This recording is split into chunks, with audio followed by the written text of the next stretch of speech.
I want to thank everyone for being here. I think we're going to have a really exciting and enlightening time.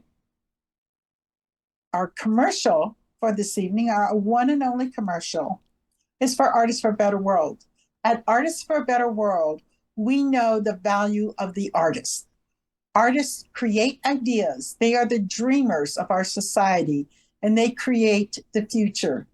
We know that artists are key to truly uplifting our culture and making a better world. That is why we work to help artists to expand their knowledge, abilities, and networks. That is why we encourage artists to use their art to create social betterment in our society. All of our activities and events are geared towards these ends. Why should you join Artists for a Better World? Because the world needs your art. Visit artistsforabetterworld.art. That's artistsforabetterworld.art to learn more. Now that we've got our commercial out of the way, we'll get into the actual meat of the presentation. Born in Liverpool, England, Tony has decades of experience as a record producer, musician, and videographer. People he's worked with in various recording capacities include Cat Stevens, Billy Ocean, The Incredible String Band, Beck, Elton John's band, The Temptations, and many other Motown artists, as well as Alan Parsons, The Doors, Nicky Hopkins, Chick Corea, and numerous others. He has made recording and publishing deals and several hits, and he has his own studio since the early 80s. In 1995, before there was any talk of social media, Tony created Cybertown, an online social networking community of people from 155 countries interacting in a 3D multi-user virtual reality off-world town set about 100 years in the future. Cybertown grew to 1.3 million members and has been called the first metaverse. Most recently, Tony has been producing album projects for local artists in Florida, mixing, unmixing, and mastering for artists around the country, creating videos and pioneering very high quality live streaming, including producing the David Pomerantz Song Sessions video podcast, where David interviews legendary songwriters such as Richard Marx and Barry Manilow. He's also producing events for the new metaverse and has filmed and edited celebrity interviews in his studio for Artists for a Better World. He's also given many seminars rehabilitating artists and helping them to promote themselves more effectively. And more recently, he has added AI coaching to his activities, helping people to find the best AI tools for their needs. Please help me welcome Tony Rotcliffe.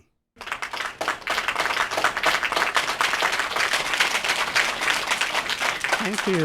Thank you, Lala. Thank you, everybody. I often warn people that one of the reasons I'm kind of good at this and uniquely qualified to speak about AI is because most of my own intelligence is artificial. So what can AI do for artists? Well, I'm going to first of all put AI in an historical context. And there's a thing called disruptive technologies that you may be aware of. And originally, the printing press in 1436 caused great consternation and fears, especially in the church, which wanted a monopoly on knowledge, but it had a major positive impact on the Renaissance as it facilitated the creation and dissemination of new ideas. When photography was invented in 1822, painters rose up in arms because people and images could now be captured in an instant, instead of weeks or months, but it resulted in a whole new breed of artists and many more opportunities for artistic expression.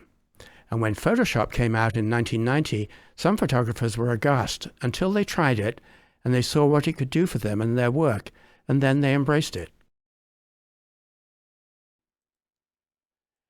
Gramophone records and radio threatened the musicians' union, which had a hold on the economics of live performances. Television sets threatened the movie theaters, cable TV threatened broadcast TV, streaming threatened cable TV, and the internet threatened information dispersal, ownership, and control. Disruptive technologies, this is a kind of interesting thing. They always work democratically. They allow increasing numbers of people to have access to those things which were previously very rare, expensive, or difficult to produce.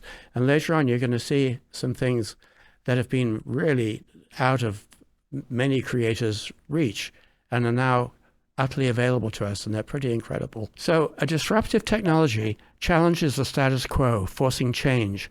AI is a disruptive technology, arguably the most disruptive of the 21st century. And there are pluses and minuses when it comes to artists. I will be discussing these throughout this presentation, and we'll address the Hollywood issue at the end. This is actually what we're going to cover. What is AI?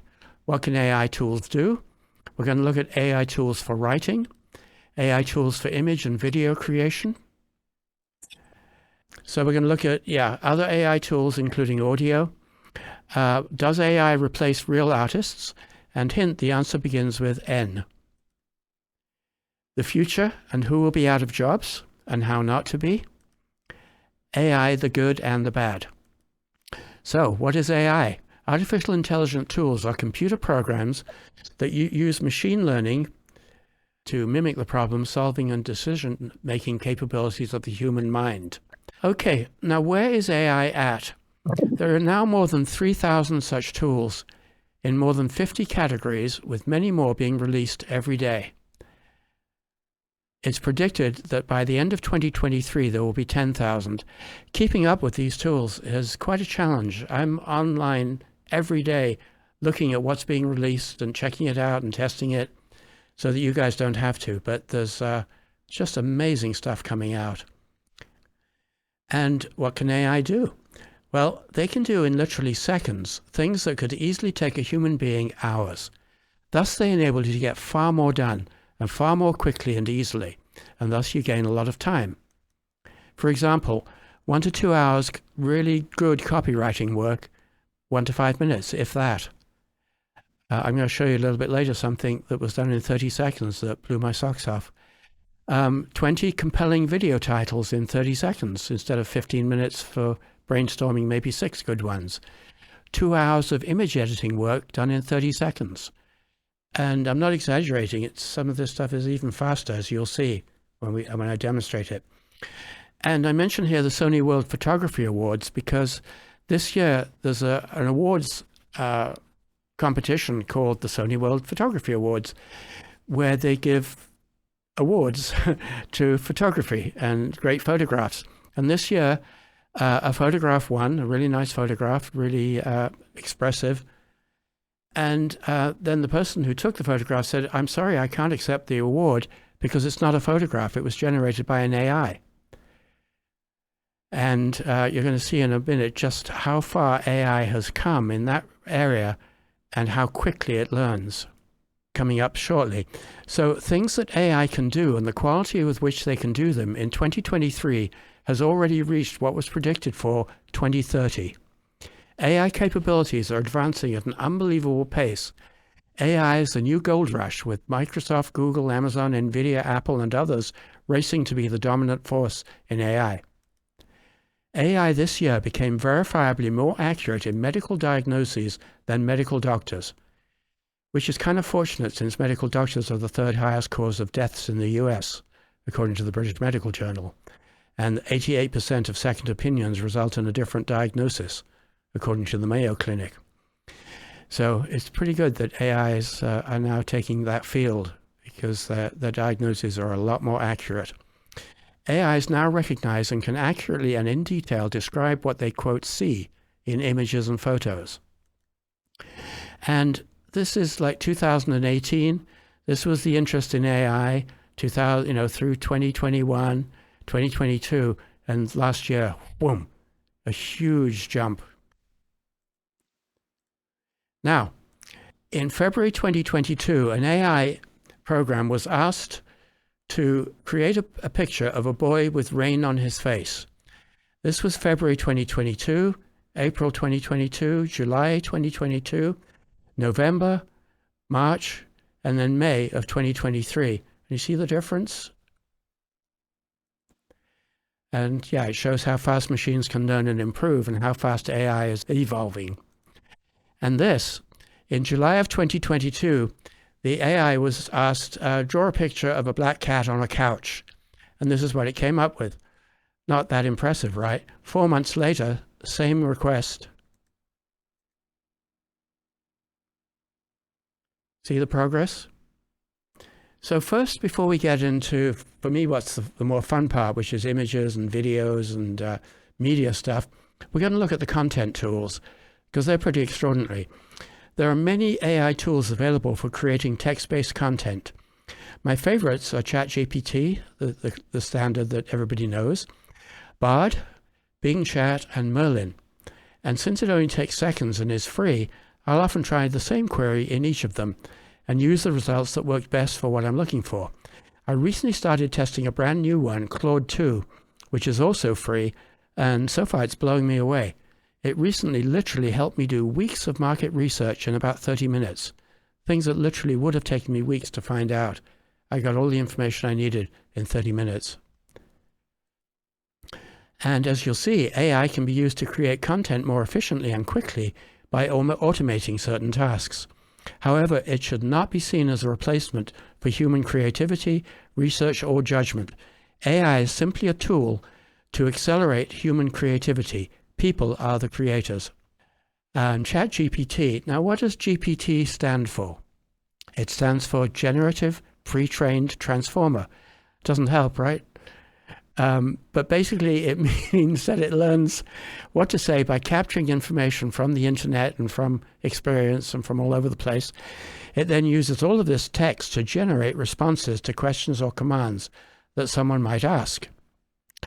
It's information, and this is something that a lot of people who first get started with ChatGPT don't know, and it's kind of rather vital to know this. Information is only up to date to September 2021, because that's when they stopped training it. And it has no web access. So the information you get from ChatGPT in its native state is not going to be that wonderful. However, there's a free Chrome extension called WebChatGPT, which you see right here. It adds web access to ChatGPT, brings it up to date, so it makes it much more useful. Now, the paid version of ChatGPT, which costs $28 a month, has that access. I use the free version with the extension because it works fine for me. Now Bard, which Google brought out a few months back, and at first was really bad, but they learned really fast, and now it's very good. And Bard gives its answers with tables, which can be useful, and also with pictures. Here a client wanted to know all the beach shops, souvenir shops, and surf shops along Clearwater Beach, and there were like 24 of them. And it gave us the 24 with pictures of each of them and some basic information. Bing Chat. This was originally, actually until this week, only available in Microsoft Edge, but now it's available in the other browsers. And it's very good, and it's very good when you're looking for information that's kind of search-based, because it's based on, Bing, the search engine. And it lets you use the latest version of GPT, which is GPT-4, for free and with the web access. It gives links to the sources, and it includes images and videos, and it gives suggested next questions. And that's what that one looks like. We're not going to go online and check a lot of these out. We are going to check one out because they all operate pretty much the same. Now this is my friend Merlin. Merlin sits in the corner of my screen, and pretty much anything I ask, he pops up with the answer. And what's cool about Merlin is, let's say you're doing a search on the web and 20 pages come up, and you have to kind of look at the different pages and try and find the thing you're looking for, and it can take a while to find the information. Merlin searches them all instantaneously, plus thousands more, and gives you the answer that you're looking for in a split second. So it's very useful for that, on that regard. Also, it creates content. It creates, well, we'll get into what kinds of content in a moment, but the other thing it does is it will summarize YouTube videos. Let's say you're looking for something and up comes a list or a bunch of YouTube videos, and some of them are an hour long, 2 hours long. You don't want to spend all that time trying to find the information you want, which is at like 29 minutes, 42 seconds. So Merlin summarizes the YouTube video for you with the time codes of where the answers to your question are, and also gives highlights. So these are really great time-saving tools when you're doing research or looking for something or anything. I use them every day. Yeah, it's a browser extension, and yeah, this is pretty much what I just said.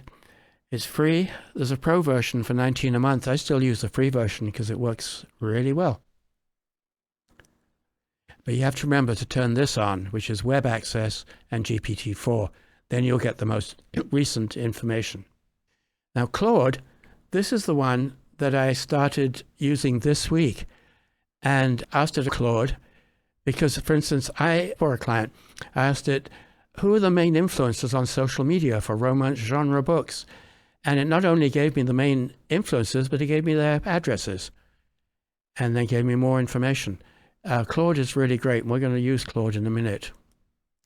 So what is a prompt? You've probably heard the term prompts. A prompt is what you write in a text box to ask the AI a question or tell it what to do. It's how you communicate with the machine. And that's a prompt. You just enter what you're asking for here. And I'm sure, actually, well, the guys that I can see by raise of hands, how many of you are already using ChatGPT regularly? 1.5. Oh, okay. Well, okay, then you're going to have a lot of fun when you start to do so, because it's a whole new world. So here's some basic prompt information, and like I say, for this you really need to request the slides because there's a lot of information here. This is just basically showing a good prompt structure, which is basically specify what action you want performed, i.e. edit, rewrite, critique, etc. Specify what format to output in, essay, bullet points, articles, outline. Assign a role.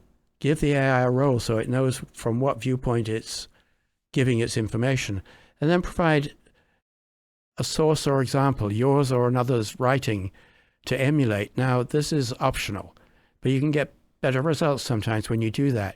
For instance, if you want help writing an article, you could write an outline for an article about growing an audience on TikTok. Format it in bullet points. Write as if you are a TikTok marketing expert. Here's an example. Insert your example text here. I very rarely do that last thing because I can get the information I want. Because the thing about talking with an AI is it's a conversation. And you ask it something, it answers. And you go, oh, good, thanks. Now what about blah, blah, blah? And I'll show you a conversation in a minute so you'll get some reality on this. But you can get the information you need in those conversations if you don't get it instantly, which you often do. Now here's an example of a conversation with Claude. So I said, what's the best way for a new romance author to promote his book online? He does not have any social media channels yet, but he plans to create those that you feel would be best for promoting his book. Once he sets up his new channels, what then? So it gave me some great answers. Then I said, thank you, but how does one best find fans of books? Because it said, reach the fans of books. So I asked it that, and it answered that beautifully. Then I said, is it vital for the author himself to do all these interactions, or could they be done by others? And it answered that. Then I said, what would be the best way to use videos in all these social media promotions? It answered that perfectly. And then I asked about the influencers, and it gave me that list of the 10 top influencers and how to reach them. Then I said, the author has the same name as a famous person. What would you suggest as how he, the author, should name his social media channels? And it gave me, I think, about a dozen great ideas. And then I asked, because it also said, hire a social media manager. So I said, what should I expect to have to pay a social media manager? And then I asked who are authors who are considered similar to two of the authors that it had mentioned. And what would be your recommendations for the best way to promote his book on YouTube?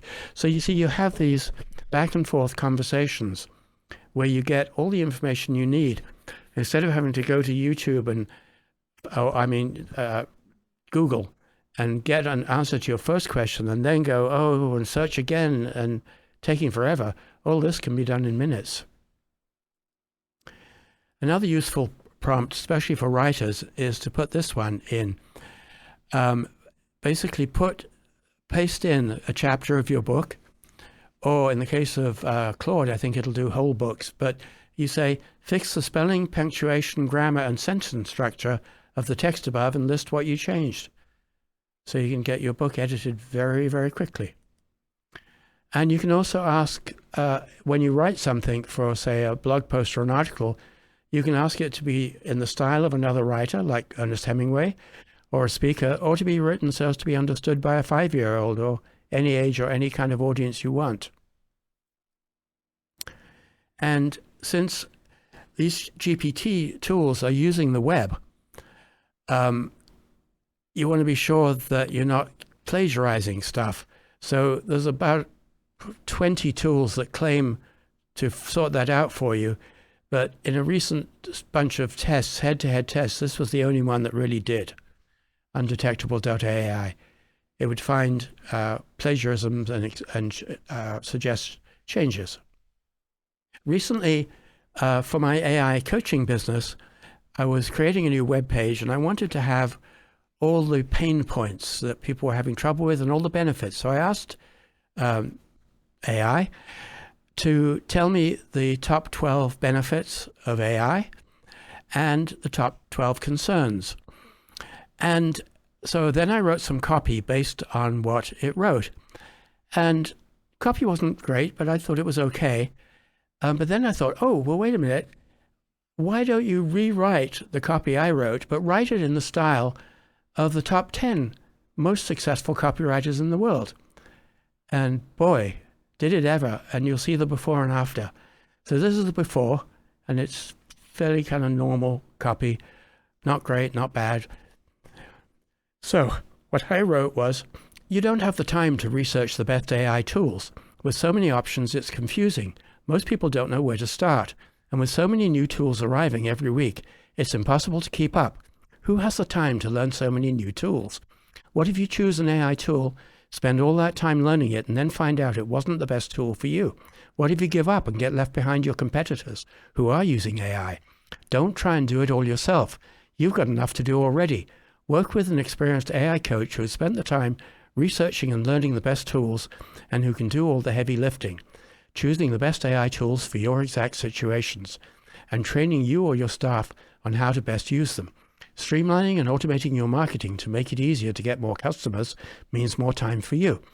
So like I said, that's what I wrote. And then I said, okay, now rewrite it. And this is what it wrote. Of the 5 first ones, 2 were really great. And this was the best. This was in the style of David Ogilvy. The headaches of AI can overwhelm you. The endless options confuse and frustrate. Do you have time to research it all? Of course not. You have a business to run. Yet your competitors adopt AI daily, threatening your market share. What if you choose the wrong tool? Wasted time and money on a dud technology. The stampede of new tools tramples you underfoot. Who can keep up? An AI coach is your Sherpa on the track to AI success. He's done the homework for you, learning inside and out the best technologies to propel your business upward. Put experience and expertise to work for you. Let the coach do the training while you do the leading. AI simplified, productivity maximized. The future starts today. Hire your AI coach now. Do you guys see the difference? Yeah, thanks to you guys nodding. I mean, for me, it was night and day. And so now I don't write anything these days. I just say, hey, here's what I want written about. Go. Okay, now a few of the things that you can ask AI tools to do. You can ask for advice, and it's remarkably good advice in my experience. You can ask for detailed information about anything, product research, market research, outlines for books and PowerPoint presentations, video and podcast scripts, storyboards, story ideas, song ideas, inspiration for lyrics. In fact, these days, a lot of the records you hear on the radio, verse 1 and 2 might have been written by the writers, and verse 3 is quite often written by an AI when they run out of ideas, or some of the lines are improved by the AI. Blog posts, keyword research, articles, social media posts, and targeted ad copy, marketing plans, pain points for different markets, album release strategies, SEO optimized web page content, translations, book proofing and editing, lists of great articles or video titles, promotional copy in the style of famous copywriters, resumes, business ideas, exercise plans, business contracts. You can also ask, if you're given a contract, you can ask it to make it intelligible, make it understandable by mere mortals. And you can use it to overcome writer's block and so much more. And a few more, you can ask the AI to write and reply to emails for you and social media posts, summarize multiple web pages and long YouTube videos in an instant. You can ask it to role play an upcoming interview if you want, make a legal document less formal, tell you what you need to know for pretty much any situation, get it to write your online course, build or edit your website, get it to write code to create apps if you're not a programmer. You can also very easily and quickly train it to write in your exact style, your voice. You can even take a photo of what's left in your fridge and ask for recipes for what you have. I mean, this stuff, I know it's a silly example, but do you see the power of this from all the other stuff? It's extraordinary what this stuff can do. And it's getting better all the time. Now, if you find ChatGPT too complicated, here's CatGPT.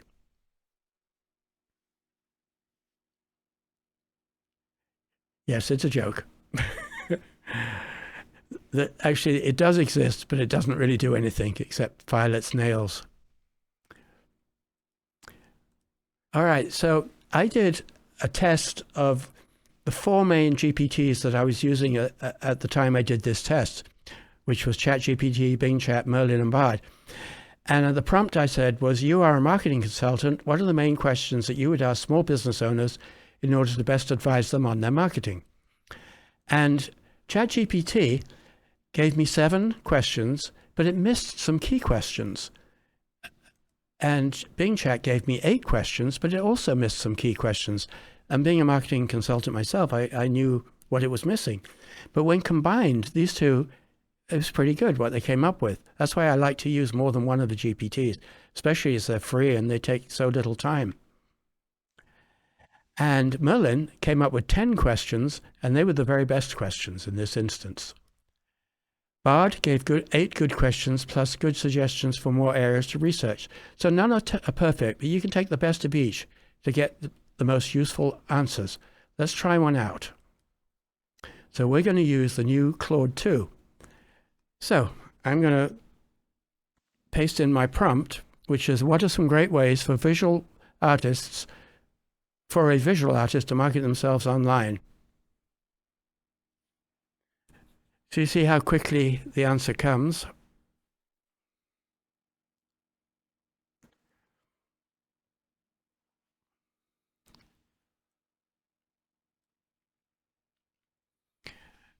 Now, it mentioned social media, so I say, thank you. Please tell me more about how to utilize social media platforms as a visual artist.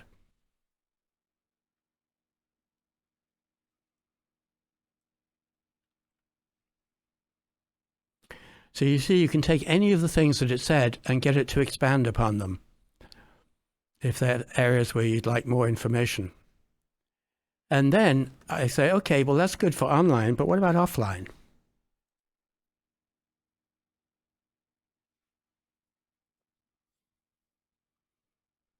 And like I say, you get a bunch of suggestions here. And then if I go to Bard or Merlin or ChatGPT, I'll get a bunch of other artists, some of which are not the same. So I can grab out the best from all of them, which is frequently what I do. So that's kind of how one of the ChatGPTs works.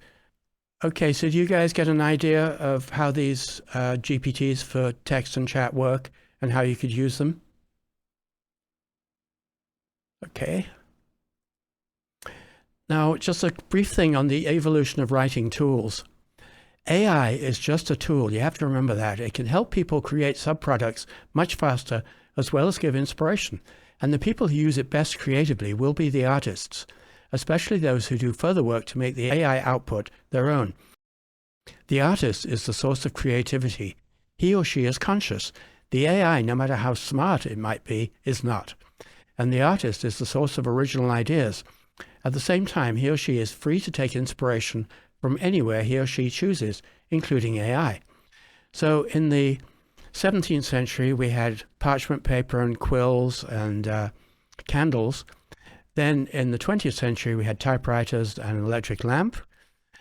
21st century, computers and electric lamp. And now we have AI. It's just literally an evolution of a writing tool. So now the fun part, graphics tools. There are many, many AI tools available for creating graphics from text prompts, meaning you just type in what you want it to create, and it will create it from scratch, and it'll be completely unique and original, and can be very inspirational. I've tested more than a dozen of these. My favorites are Midjourney, which is the most well-known one, Leonardo, which is also great, really excellent, Firefly, which Adobe introduced a couple of months back, and now Stable Diffusion XL 1.0, all of which we're going to take a look at. These tools have not been ideal when any text is in the image, but Deep Floyd, Stable Diffusion XL, and the latest DALL-E 3 have got this working much better now, and it's also expected in Midjourney 6. And by the way, when looking for a prompt to get the exact image you want in some of these tools, you can actually ask one of the GPTs to look on the web for the ideal prompts and then adjust them for what you need. So what we're going to do now is we're going to take a look at some images created in Leonardo and Midjourney. And the first ones were mostly created by a graphics dabbler, me, as literally a first test. I had not used these tools at all. This was some months back, but I was real curious, what can they do, if anything? And actually, yeah, in this one, my prompt couldn't have been simpler. All I did was I put in one word, surrealism, and this is what it came up with, which was pretty wild. After we've looked at a few that, like I say, I did just by not knowing what on earth I was doing, I mean, compared to now I can get much better results, but I was pretty amazed at what it did, even for a complete amateur, first time. And after we've seen those, then we'll go and play in those tools. So my first thing, of course, I asked, can I have a picture of a gorilla receiving his doctorate? And it didn't ask me, why do you want that? It just did it. Then I asked for a bizarre sea creature underwater, and it created that. Then I asked for a futuristic city, street scene. Then I asked for a futuristic car. And if you think about this, car designers spend months coming up with maybe half a dozen car designs to show to their client. Now they can come up with hundreds in a day. And I mean, it's opening up whole new worlds for designers, architects, and all sorts of other artists. This was just a tiger coming out of a bubble, an AI person. The one I showed you before, surrealism, I was very impressed with this because it really is like a surrealistic painting and completely unique. There's no other one like it in the world. Another female with a robot, a sci-fi thing. What AI, or what humans may look like in the future, according to the AI that I was asking. And now, since it's a photograph, absolute proof of aliens in China, because here they are talking to some kids in China. So it must be true, right? One where I just said, give me a landscape in the style of Salvador Dali. And funnily enough, the following week, I was working with somebody from the Dali Museum, and I showed him this, and he was blown away. This was, what's interesting about this is it first created this, and then I said, okay, zoom out. so then it created all the rest around here. And you can keep doing this, zooming out forever, and then make videos where things are zooming in and zooming out. And a lot of people are doing that. And it gets pretty atmospheric with its photography. Now I'm going to show you some other photographs created by AI where professionals who knew what they were doing created these photographs, and they're all from scratch. No photography was harmed in the making of these, or no photographers were harmed in the making of these.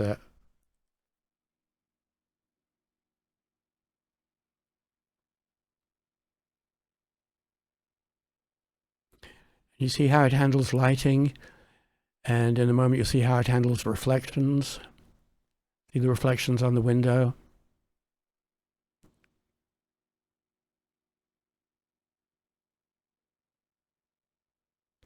And some of these you'd be hard-pressed to tell that it wasn't a photograph.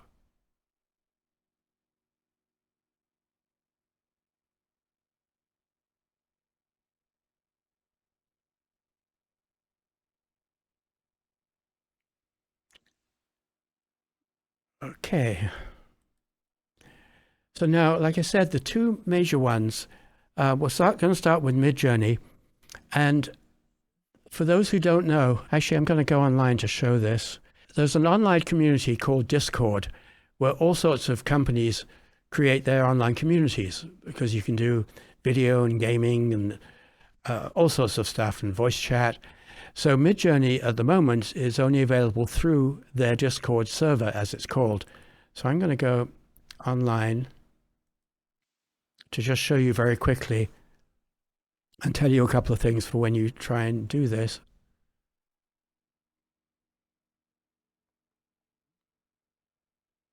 All right, so these are all the different Discord groups I belong to.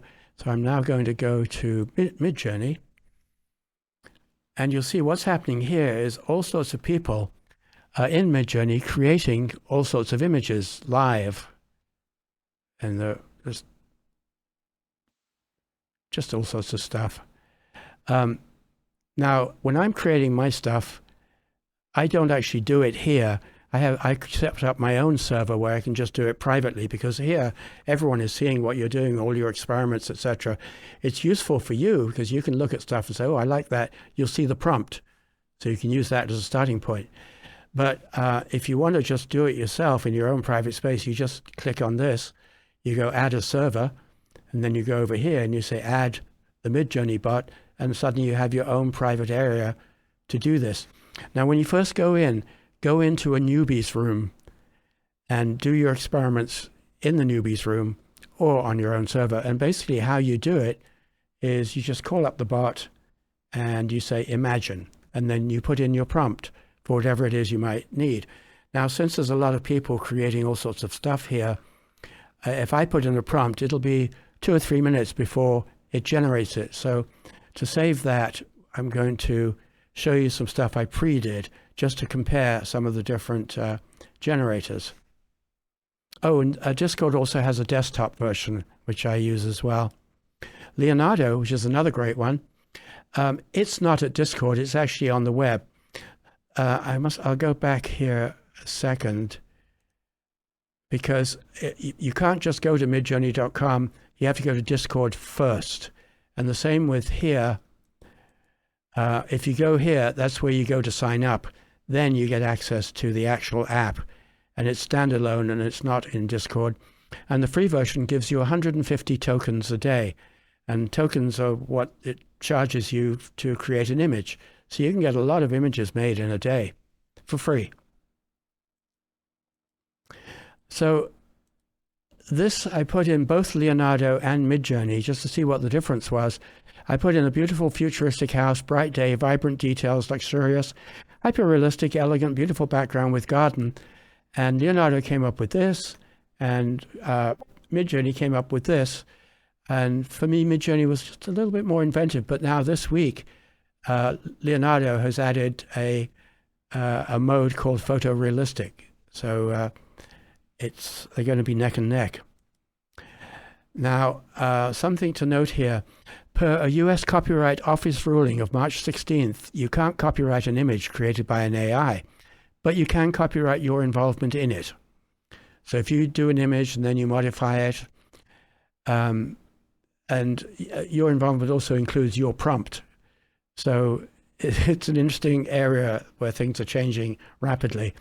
Many professional artists use both of these tools for concepting, for getting ideas and then creating the art they're going to create. Now, I have to warn you that Midjourney and Leonardo are a little bit loose with prompts, as you're going to see in a moment. What I mean by that is you ask for something and it gives you pretty much what you asked for, but it might leave something out and it might add something you didn't ask for. And so you have to ask again and kind of narrow down your prompt. Stable Diffusion XL 1.0, which came out, I think it was 2 weeks ago, is much more tolerant of following what you're looking for. Same with DALL-E 2, which is in Bing Chat. So what we're going to do here, I'm just going to show you stuff that I did previously for a blue cat in a tree with strawberries. That's what I asked to see. And you'll see how the different AI tools address this. So Midjourney came up with a nice blue cat in a tree, but where's my strawberries? I got grapes and blueberries. So I had to ask it again. So now I get strawberries, but my cat is no longer blue. But here I said, okay, give me more. So here it created more, and it created all this new stuff that isn't in the original one. And so that's an example of Midjourney having a loose prompting. This one was Leonardo, and Leonardo's a lot better now than when I did this in the past. But I got my blue cat and I got some strawberries, but I got some loganberries and I got some blue strawberries. And over here, what on earth? I got the head of a cat as a blue strawberry. So you see, it's a little bit, can be a little bit berserk. Okay, so now Adobe came out with Firefly. So Firefly got the blue cat, the tree, and the strawberries, but didn't really make it kind of very realistic. They're just hanging around all over the place.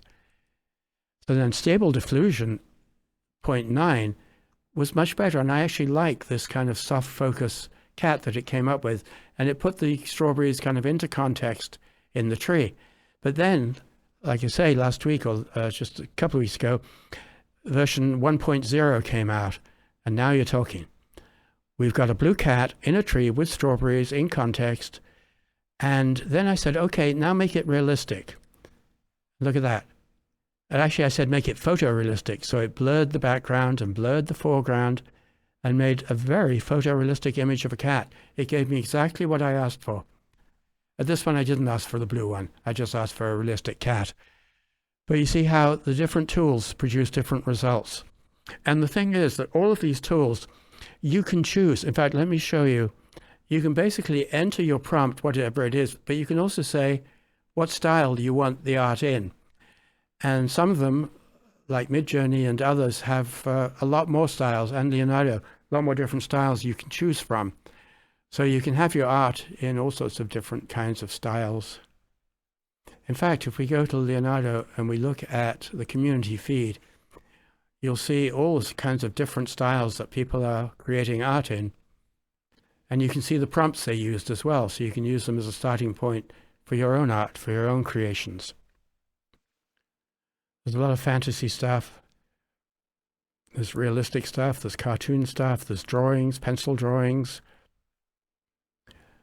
Just so many different styles. There's Japanese anime, there's watercolors. There's just no limit.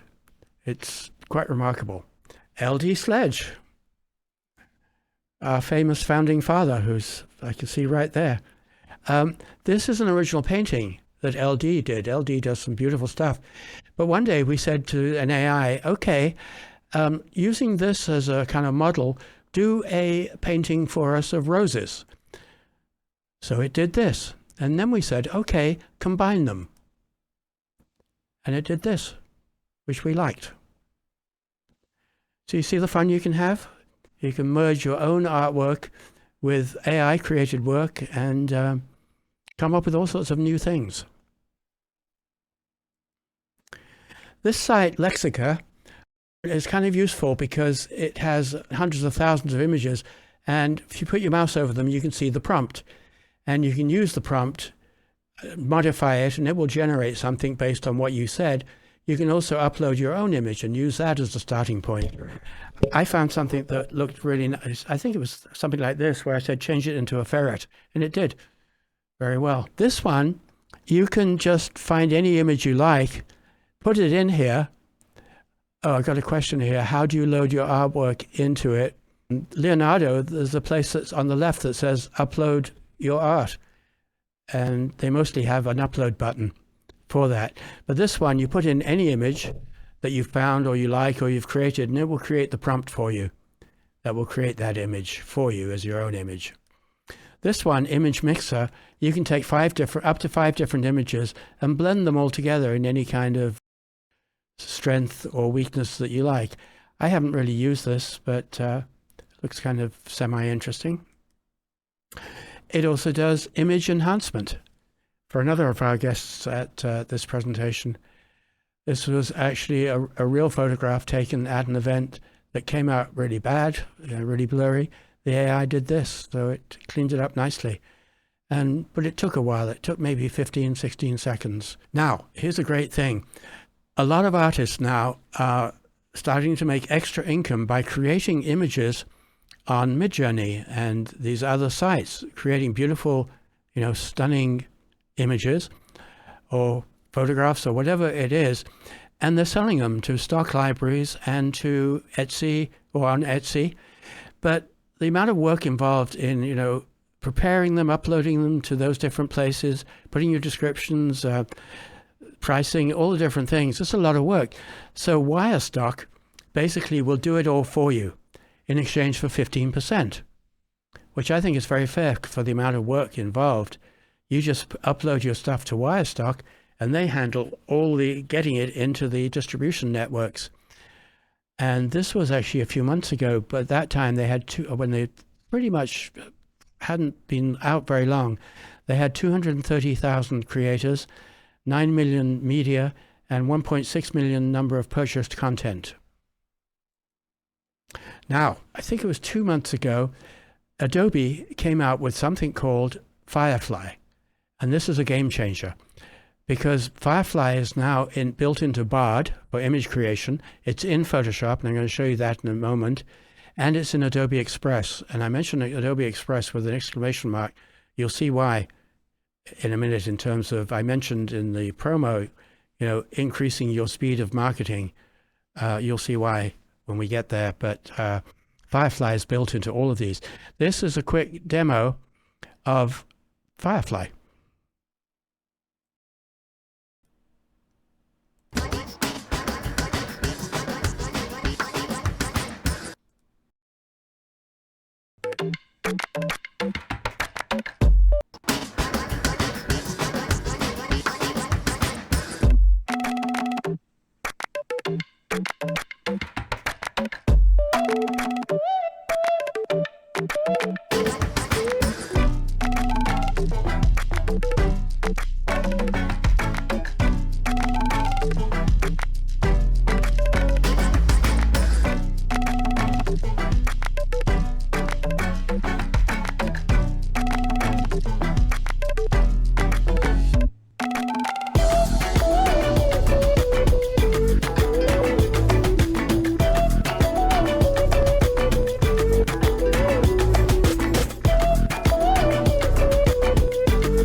So that's Firefly, and we're going to see some examples in a moment of what you can do with Firefly. So this was actually Firefly in Photoshop. I've resisted buying Photoshop for decades because I didn't want to spend that money every month for one program. But since, and this is not the example, you're going to see the example in a moment, this is the starting point. Since Adobe added or came out with Firefly and added it to Photoshop, I've had to give in and have to buy Photoshop. So This was a low-res image that I got from Upsplash. And I said, okay, Photoshop, if you can do what you're claiming, create what should be here on the right-hand side, create what you think should be here on the left-hand side, remove this crane, and put a chimpanzee here with its hands around the bars. Now, you could do that in Photoshop. It would take 2 or 3 hours, but you could do it. In this case, 30 seconds later, I had this. It generated the sides, it removed the crane, and it put the chimpanzee here with its hands around the bars. So then I said, okay, let's take the woman, and let's put a storm in the sky, an ocean here, a beach with cheese and basil. And the AI, once again, didn't say, why do you want that? It just did it. So there's no limit. You can literally take any photograph, any image, and have it create all the missing parts and expand the photograph. Wedding photographers are having a blast with this because they're creating these beautiful scenarios for their brides and grooms. And the AI is adding all sorts of side stuff and background stuff and removing stuff that doesn't need to be there. And the bride and groom are blown away. Now, I mentioned before Adobe Express. This thing is unbelievable because it has everything in the known universe in it. It will create, well, the next screen actually will show what it will create. It's got Firefly here, so you can generate your own images in it. But what it does is it's an all-in-one creator, editor, and scheduler. It includes Firefly image and text generation. It'll do social media posts with images, videos, text, animations, music, audio icons with thousands of editable templates. It creates every possible size simultaneously, and it schedules them too. It creates flyers, posters, banners, business cards, advertisements, websites, logos, business cards, brochures, cards, newsletters, magazines, postcards, and dozens more. It edits PDFs. It removes backgrounds from images and videos. I mean, it does everything, and it does it so fast and so intuitively. I haven't had to read the manual once. I don't know if there is a manual, but I haven't read it anyway. But basically, all the stuff's at the top in different sections. Each one you go to will have a whole bunch of new things that you can add. It brings together technology from Photoshop, Illustrator, Premiere, Acrobat, and Firefly. It includes massive content libraries, numerous stock videos, stock images, and there are no artist copyright violation issues because it uses the images in their own, Adobe's own stock library and the public domain. So much so that they indemnify you against any potential lawsuits. There are some lawsuits pending against Midjourney and Stable Diffusion. The most recent thing that happened in July 19th, the judge kind of basically said, no, these are not going to fly. There are too many flaws in it. So but we'll see where it goes. In the meantime, Shutterstock, which is one of the big paid stock libraries, has partnered with ChatGPT. So they got smart, and I think you're going to see a lot more of that in the future. And New York Times and some other magazines and newspapers are trying to sue ChatGPT because they're using content that belongs to them. It's a very gray area, and it's going to be in the courts probably for 2 or 3 years. But in the meantime, there's lots that one can do, and I think it will settle out in terms of a lot of compromises, like it happened in the music business for live performances and blanket royalties, that kind of thing, where you can't do a royalty for every single performance, but you can give a blanket fee. The other thing that's great about Adobe Express is it's very fast and easy to use. You can collaborate with other people in it, and it's free. I mean, it's ridiculous. It's free. They have a $10 a month version that adds more content, but I haven't needed to even remotely consider using that. For promotion for yourselves as artists, this thing saves so much time, and it's a lot of fun. My goodness, so much fun to play with. And the templates that are already there for social media posts, for Instagram, TikTok, Facebook, wherever, in all different sizes, there's some great, I mean, there's thousands of them, and they're really great. And you can swap out every part that you don't like and put in your own parts or other parts from their stock libraries or stock images or stock music or wherever you want. It's pretty extraordinary. Now, this is kind of something else that's going on. This is kind of a little bit of an early days thing. This is where someone has taken, this as a photograph, right? And they're going to animate this photograph. And in a moment, they're going to have it speak. So you see here, there, they've animated the photograph. And you can do this yourself online for free. I'm Lana Rose, a model who has worked tirelessly to make a name for myself in the fashion industry. Throughout my career, I've strived to embody confidence, poise, and grace both on and off the runway. However, my journey has not always been easy. Can't hear. I've faced my fair share of challenges and setbacks, particularly when I was ill-treated. This one basically separates the image from the background, blurs the background, and adds a little bit of motion. This is another one where they're turning old movie stars into a little bit of motion. It's a little bit hokey because it's early days, and the speech thing there was a little bit hokey, but you're going to see in a minute a lot better.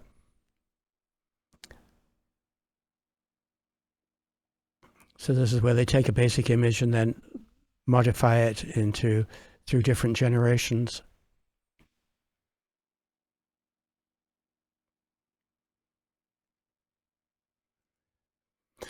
You remember the days of finger painting? Well, finger painting has come a long way, baby. Check this out.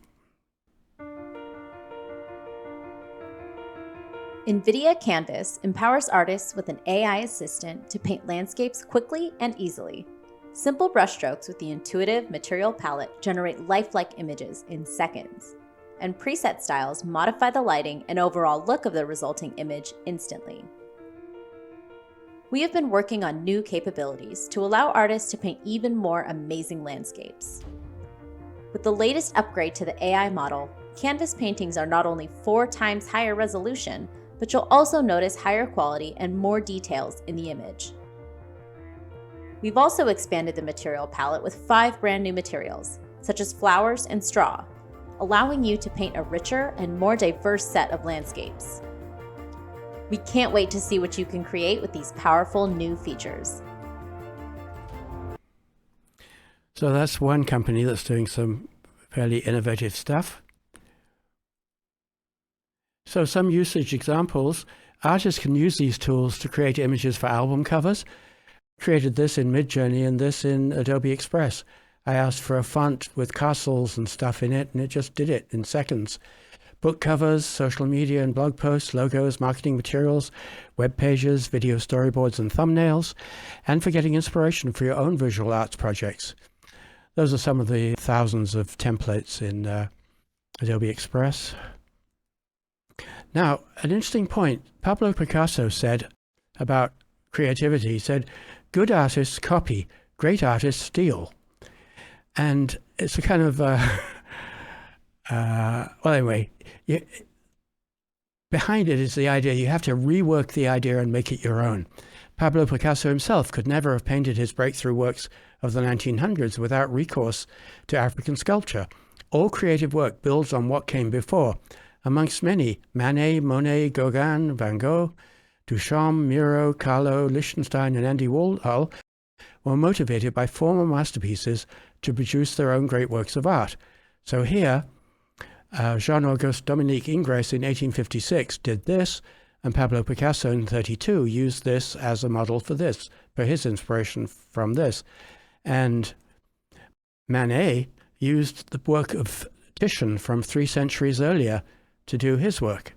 So artists have been using inspiration from other artists for centuries. And even the Beatles, they took a lot of inspiration from a lot of the American music they listened to as kids. And then they created brand new music that became inspirational for thousands of other bands and musicians.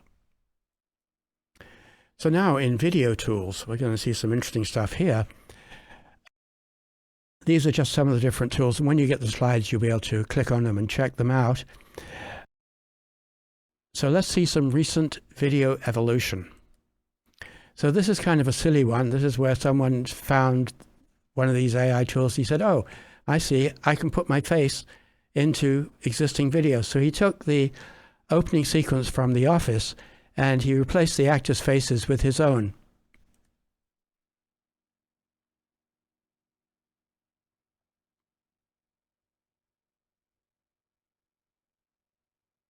So every actor has his face now. And the AI does all this for you automatically. So anyway, that has kind of limited usefulness, but music videos are already starting to use AI. I'm going to show you a little bit of 2 videos done by Linkin Park, done 100% with AI.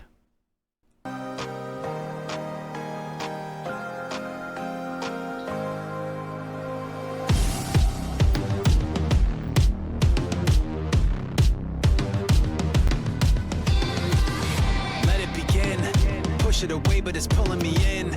Trying to pretend I'm not aware when I do it again. I know the signs, I see the pattern in front of my eyes. Something inside me open and wide, stretching and coming alive. I can't stop it when it starts. Trying not to fall apart. Building up until it all. But here's where it's going to get really kind of interesting, at least I think so. This was the state of, you know how when we looked earlier at photographs, telling it to create a photograph of a cat on a black couch, it was really bad, right? And then 4 months later, it was really good. So we were expecting a similar thing to happen with video. And here it is, folks. This was 4 weeks ago. What we could do was like 4 seconds of pretty hokey, poor quality video. So here's an example of that.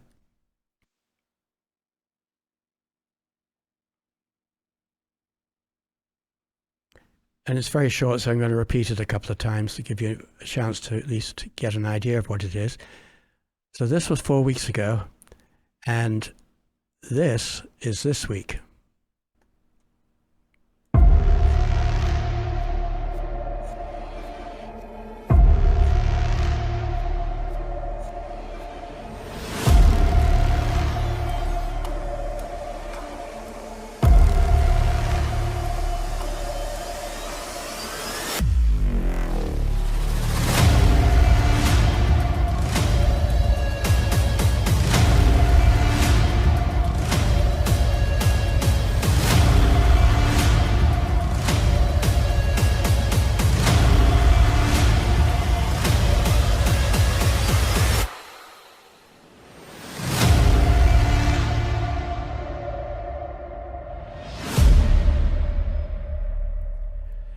Now, you can imagine what that would have cost using conventional filming techniques and how long it would have taken. Weeks, at least, hundreds of thousands of dollars. It took, with AI, it took 7 hours and $125. So it's a whole new world.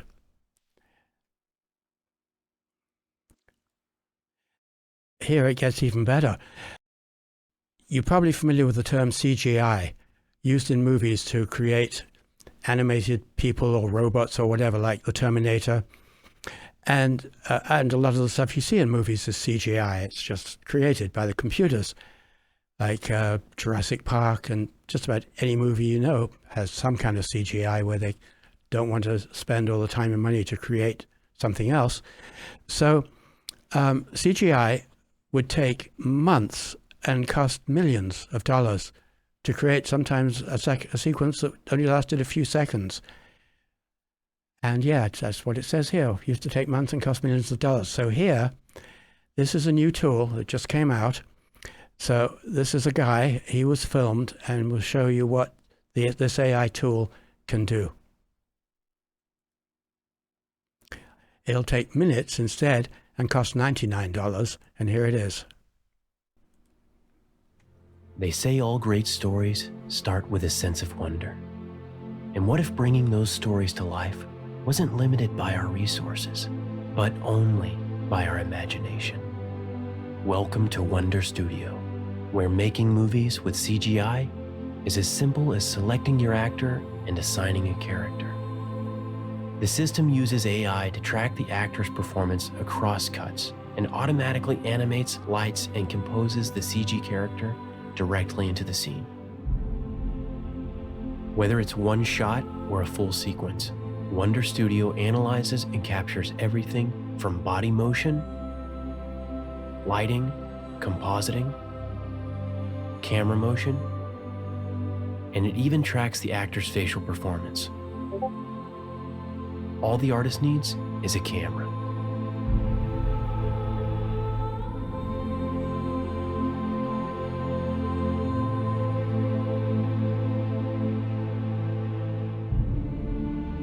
Filmmaking is a medium of creativity and collaboration between artists. There's no AI that can replace that. Wonder Studio was built to empower those artists while still keeping the existing 3D process in mind. Alongside the rendered results, Wonder Studio gives you the ability to export the individual layers you need to deliver your final visual effects shot.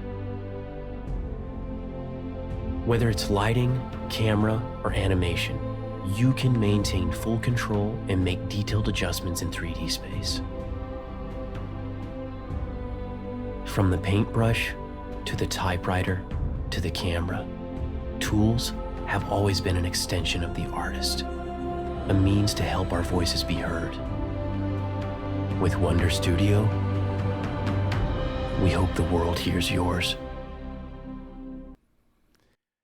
So it's pretty remarkable, going from millions of dollars in months to minutes, maybe hours, and $99. And that's what I meant earlier when I said that AI democratizes tools and gives us capabilities that were out of our reach before. At least they're out of my reach. I don't know if you had the millions of dollars necessary to do CGI sequences, but I didn't. Now I do.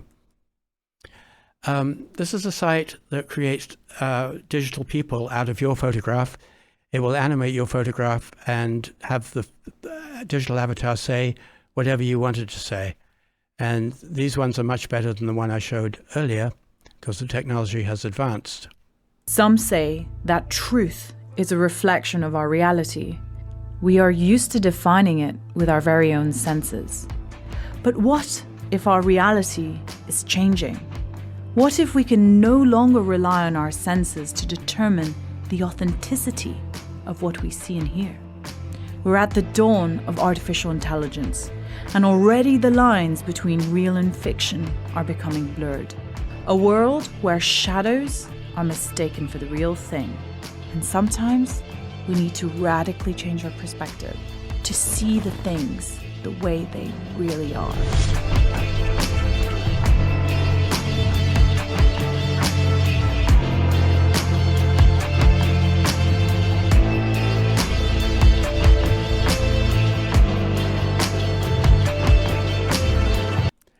So this is an unfortunate side effect, or one of the unfortunate sides of AI, in that we can now create deep fakes, as they're called, meaning you don't, when you watch something on the news or wherever, you have no idea whether it really happened or not, or whether it was created. They're already starting to use them in politics.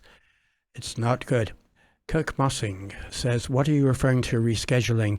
I'm referring to scheduling social media posts. So you can just set up the next 2 to 3 months and have it automatically schedule what you create. You create it all one day and then have it auto-scheduled. And then you also said, what prevents one from downloading a Shutterstock sample pic, uploading in here, and asking AI make it higher resolution and change it enough not to violate a copyright? Well, Shutterstock samples will have a watermark. And I hate to say this, but I recently saw an AI that can remove watermarks. But I wouldn't recommend doing this since you can create stuff from scratch yourself. Why would you bother downloading something else?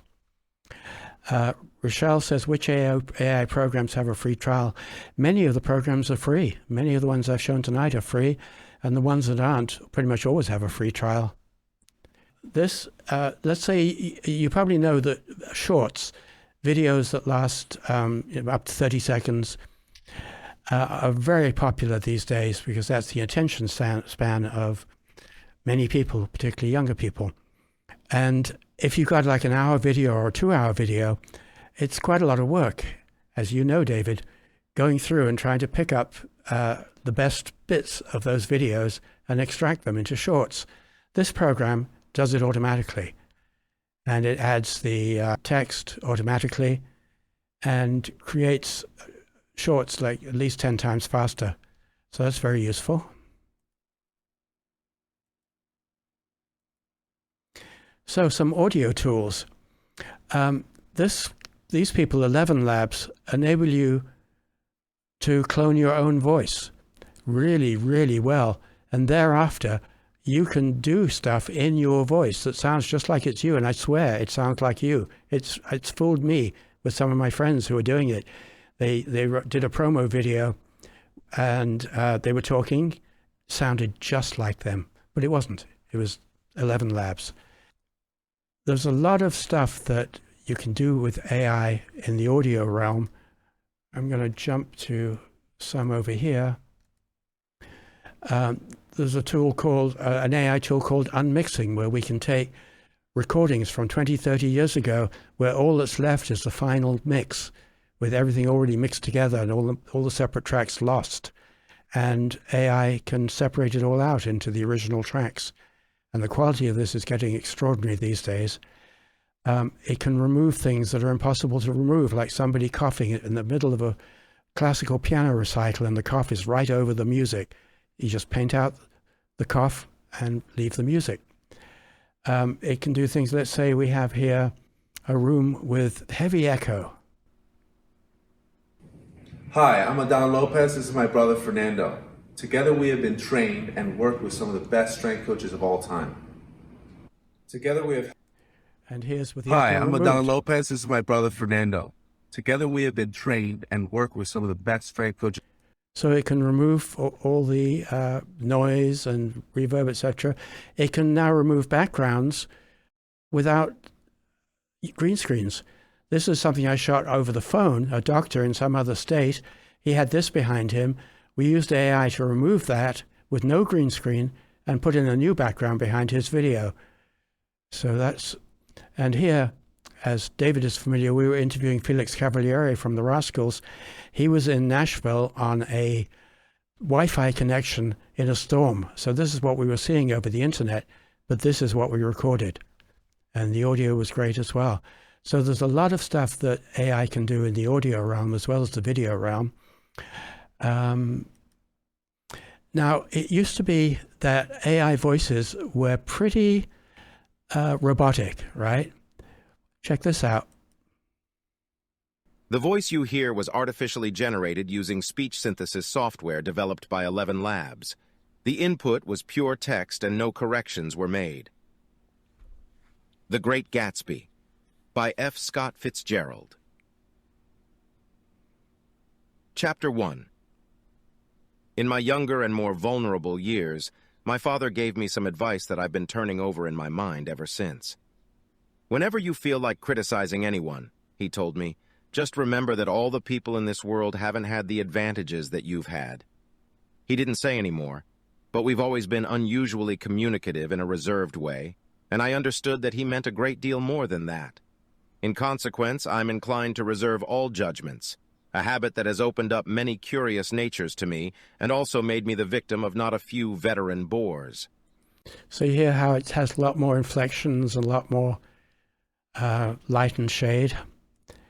And then here's more of the unfortunate deep fake stuff.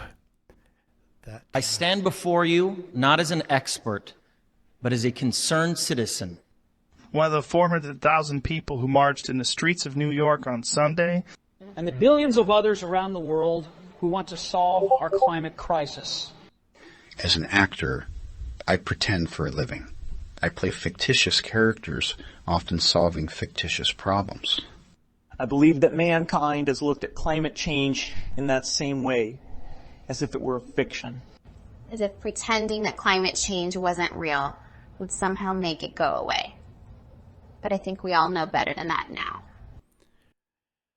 So, scary stuff. You see, you can put any words into anybody's mouth and the lips will follow in sync with what they're saying, but it wasn't them saying it. So that's just some of the darker side of AI.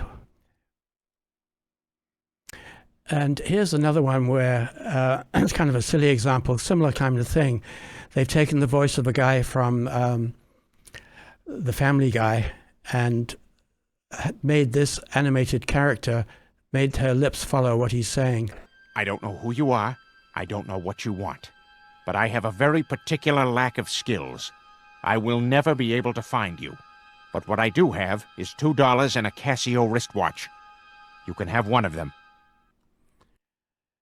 Okay. Now we're getting into an area that, as a musician, has been kind of a little weird for me, but also not weird because I'm not at all impressed, and you'll see why. This is one of the music tools where you just tell it, okay, create something in these different genres and these different styles. And I'll just play a few of these different programs, and you'll see that they're not great.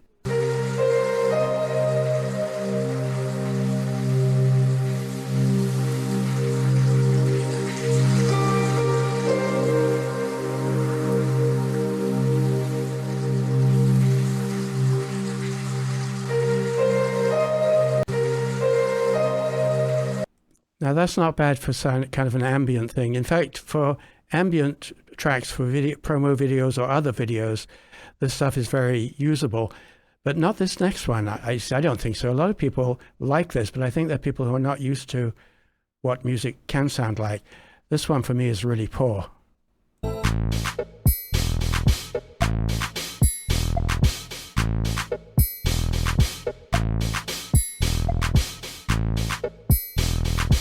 Just doesn't go anywhere.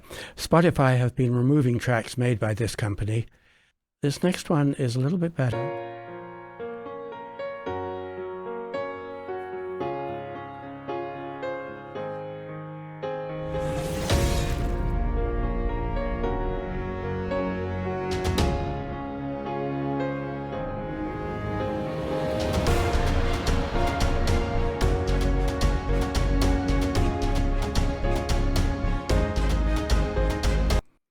Anyway, so with music, it's kind of early days, and I've got a little bit more to say on that a little bit later, which is pretty soon, because the stuff that I'm going to talk about a little bit later is really good for videos and background music and atmospheric music, etc., but not really for songs, although they are starting to create songs.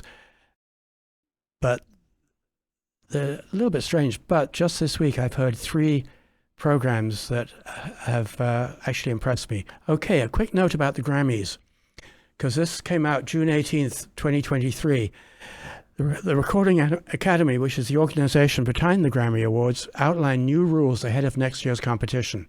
In short, the Grammys want to honor music created with AI elements, but the song must be made by humans as well, and humans have to have a larger role in the creation of the song. If there's an AI voice singing the song or AI instrumentation, we'll consider it. But in the songwriting-based category, it has to be written mostly by a human. Good. He added that AI will unequivocally shape the future of the music industry. And instead of downplaying its significance, the Grammy Awards should confront questions related to AI head-on. There's been a lot of fear-mongering, a lot of people trying to say you have to ban this or you have to get rid of that, and you can't accept this. We have to acknowledge that this is a technology that's going to hopefully advance creativity, but it's here and it's happening. We've all used AI because a lot of people don't realize what AI is. There's apps that are putting things in tune, extracting vocals out of songs, getting rid of certain frequencies, mixing and mastering plugins. They're all AI. They're analyzing music and they're making effects or changes to the music based on intelligence. But the outcome generally is optimistic, and the thinking is this is going to be another tool in a line of other advancements that give creatives and those that are creative the opportunity to do more and then come up with more really cool things. The goal here is not necessarily to replace human musicians, but rather to enhance our creativity through collaboration with these advanced technologies.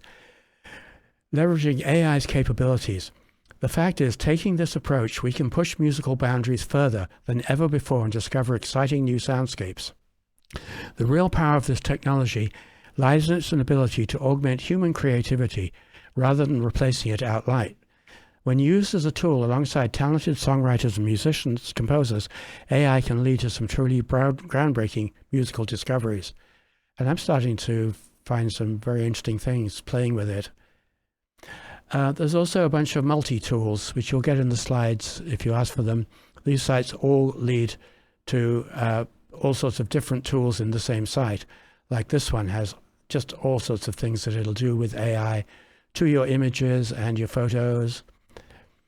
This is another one, remove background. It will relight your photograph with multiple lights so that you can move around and change the color of the lights, which is pretty extraordinary. The same with in video as well. Replace backgrounds, remove text, reimagine how rooms would be with different furniture, expand this image to fill in what should be around it. I mean, just so much stuff. This one will create PowerPoint slides using ChatGPT and DALL-E, the image creator. This one, it used to be that to create a 3D landscape would take a long time. This one, I just said to it, just create the inside of a hobbit's house. And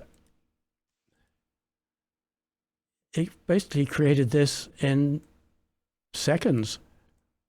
It's 3D with all the different 3D objects. And it can create whole universes and planets and all sorts of other stuff.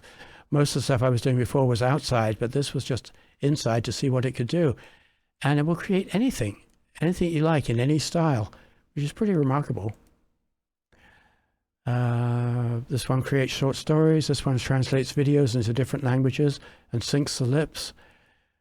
This one I use, it basically, if I'm on the web and I see something that I want to check out later, maybe it's a video, maybe it's a web page, whatever it is, I just click the plus thing and it puts it into the place it's called My Mind. So I can check it out when I've got time.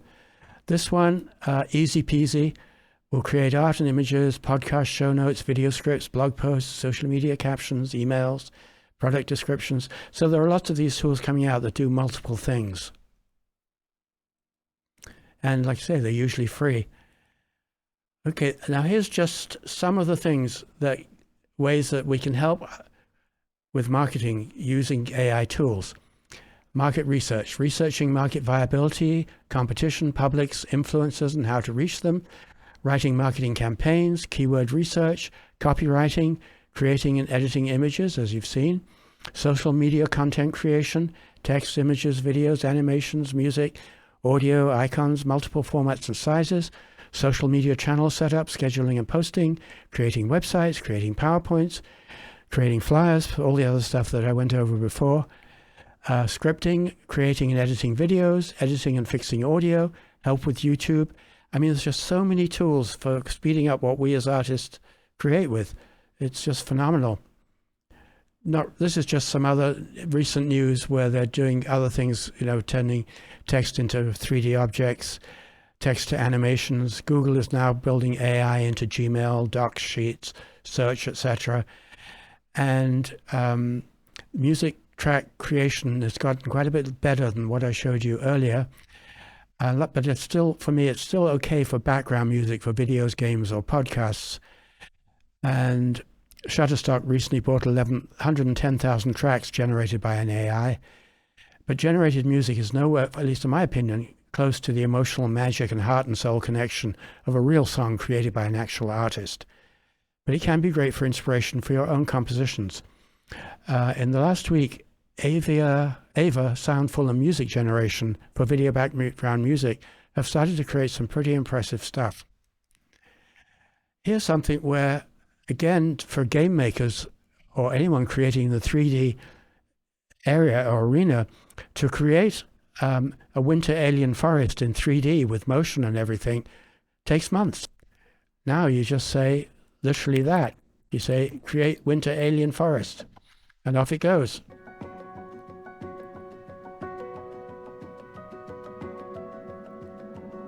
Welcome to NIRIC. the next frontier of personalized AI-generated gaming. And some of the ones that I'll be probably showing next month are a great deal more amazing looking than this one. But anyway, that's just a touch. So now the final section here. What about your job? Well, Goldman Sachs predicted that 300 million jobs will be lost or diminished by AI. That's about 80% of the workforce. And which jobs will be most and least impacted? So a 35-page report basically came across that. Now we're going to go through that 35-page report a line at a time for the next 18 hours.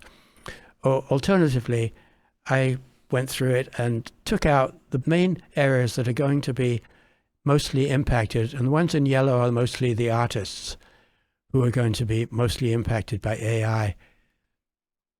So it's a lot of different kinds of artists.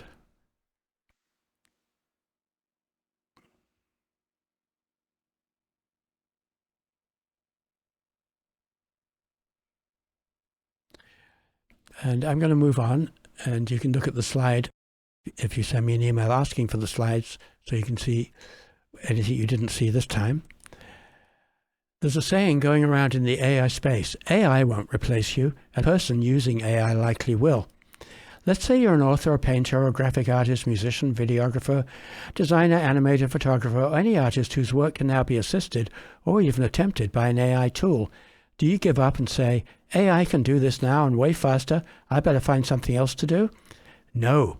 You embrace it, and you learn how to use AI tools that can enhance what you do.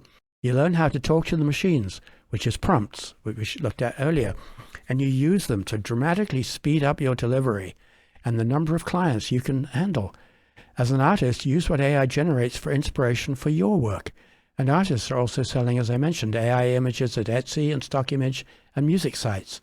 And as we saw, it's awesome for marketing too. No matter what your views on AI might be, there's no denying that it will majorly impact your life, and already has in ways that you may not even be aware of. AI is not going away, but AI is merely a tool to assist the creative genius of artists. It's a tool that can shorten the gap between inspiration and result. Artists are alive. AI is not. An artist can look at a mid-journey generated work and see how to improve it or make it his own. These tools aren't a replacement for human creativity. They augment the skills of artists and marketing professionals to help them feed demand from clients by producing content more quickly and in multiple forms tailored to different audience.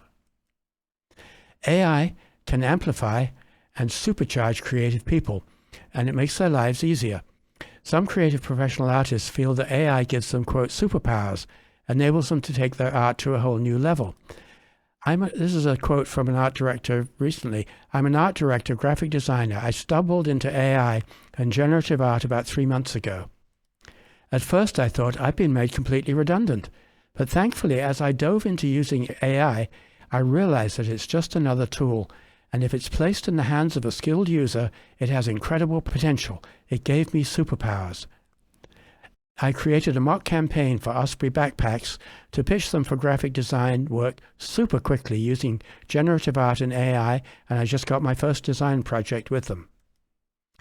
Now, the actors and screenwriters, you've probably heard about the strike that's going on, and part of that has to do with getting more money for streaming, but part of it has to do with AI.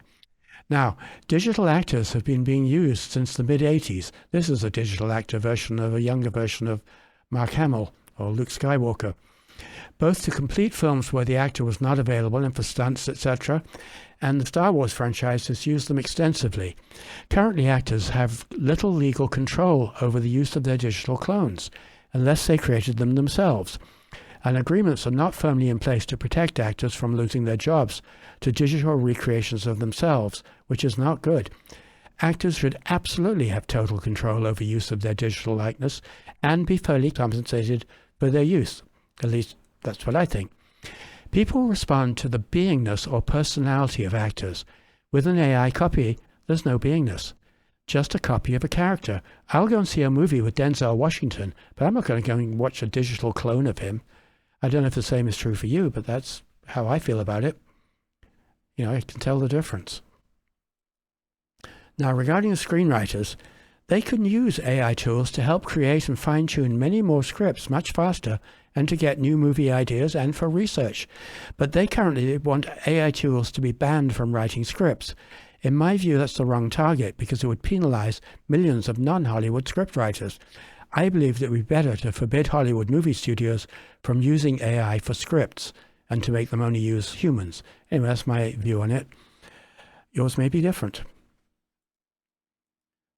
While AI can certainly aid in the creative process by generating ideas or suggesting alternative approaches, it will never be able to replace the uniquely human element of artistic expression. Human imagination and individuality are what drive true innovation in any artistic field. AI is likely to be used by artists, musicians, and other creators, mainly to the extent that it suits the needs of their creative process. But like with any technology, evil people can use it for evil deeds, and good people can use it for good. Luckily, good people are the majority. So that's basically my take on the current state of AI, which changes every day. This is my email address where you can request a copy of the slides, and you can also request a free AI coaching session where we look at how AI can help you personally. So, thank you very much for staying the course. I know this was a long one. I have the chat in front of me if you want to ask any additional questions, or you can ask with your microphones. The floor is yours. Oh yes, Lala, when emotion comes in, use it and win. Good quote. Thank you, Steve. Thank you, LD. Oh, thank you, Kirk. Appreciate it. Which tool would be best for doing market research to find prospects? I find the GPTs, I like Bard, not Bard, Claude 2, very much for doing market research. But I also check it out with the other ones like ChatGPT and Bard, just to see what they say. But, oh, thanks, Donna. Yeah. All right, thank you. Can you hear me okay? Yes, I can. Very good. You were mentioning about a music program or software program that it was better than what you saw before. Yeah, I heard actually this week that I heard a software that's currently they're working with. It's in early stages, but what it does is you tell it what you want, and it creates a song. And some of the songs it's creating are actually, I had to admit, rather good. And it sings the songs as well. The vocal quality is pretty bizarre, but it's very, very useful for inspiration, because you can hear something and say, ooh, I really like that chorus or that bridge. I think I'll have that. And then you got it. One more thing. So when it comes to music videos, one thing I've been looking at AI for myself is for music videos, because that could be like a 30-hour, 40-hour process where they could do it in about 5-10 minutes. Do you have a good website for that, for an artist to look around with, and then like maybe if they've taken videos as well, to be able to use those videos in that process? Yes, Runway ML is one, Kyber.ai is another, Pika.labs is another, the Wonder Studio that you saw for the CGI stuff is another. Those are the main ones.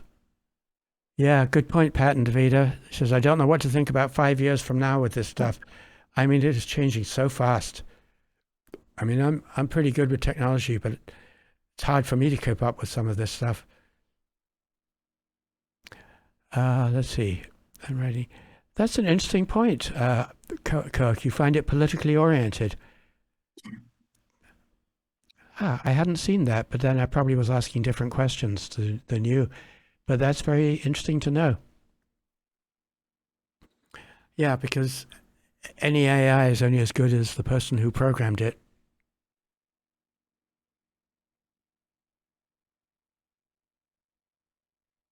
Got it. Very funny, Rochelle. They have little robot cleaners, don't they? They go around, little circular cleaners, and clean.